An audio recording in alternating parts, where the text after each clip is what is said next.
રામ નારાયણ રામ. ઓમમાં ચોક્કસ કંઈક ખાસ છે જેને દરેક ભાષાએ સ્વીકારી લીધી છે. જ્યારે તમે એક ગ્લાસ પાણી માંગો છો ત્યારે તમને એક જ ગ્લાસ મળે છે, સમુદ્ર નહીં.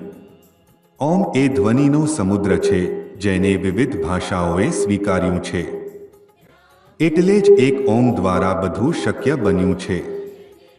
હવે તમે વિચારો કે આ બધું જે થઈ રહ્યું છે એ કઈ ભાષામાં થઈ રહ્યું છે. દરેકમાં રહેલો જે અવાજ છે તે એ નાદનો અવાજ છે જેને મંત્રમાં સામેલ કરવામાં આવ્યો છે, જે સાચા અર્થમાં સંપર્કમાં છે, માત્ર નામધારી નહીં. તેઓ શું કરે છે?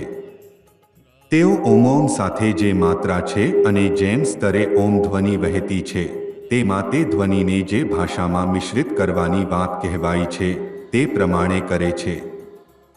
કોઈ શ્વાસ લેતા અને છોડતા ઓમનો જપ કરે છે, તો કોઈ ચાલતા ફરતા, તો કોઈ જપમાળાથી કરે છે. ઓમનો ઉચ્ચાર જ બધું કરાવી દે છે. પાણી પીતા વખતે જે અવાજ થાય છે એ પણ ઓમ જ છે. આ જપ આસન પર, પ્રાણાયામમાં, કીર્તનમાં, તત્વ ચર્ચા સમયે પણ થાય છે. જેમ આપણે વ્યાયામ કરીએ છીએ તેમ જ આ પણ બને છે. સ્પ્રિંગ જેને ખેંચીએ છીએ અંતે તેની જરૂર નહીં રહે, માત્રા લઈ લેવી પડે છે.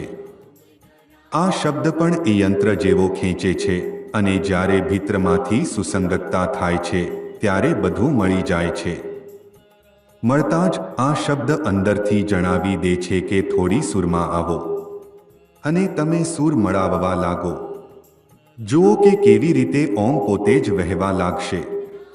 આકાશમાં પ્લેન જઈ રહ્યું હોય તો પણ અહીં બેઠા બેઠા જણાવી દે છે કે કેટલી ડિગ્રીથી જવું અને ક્યાંથી વળવું.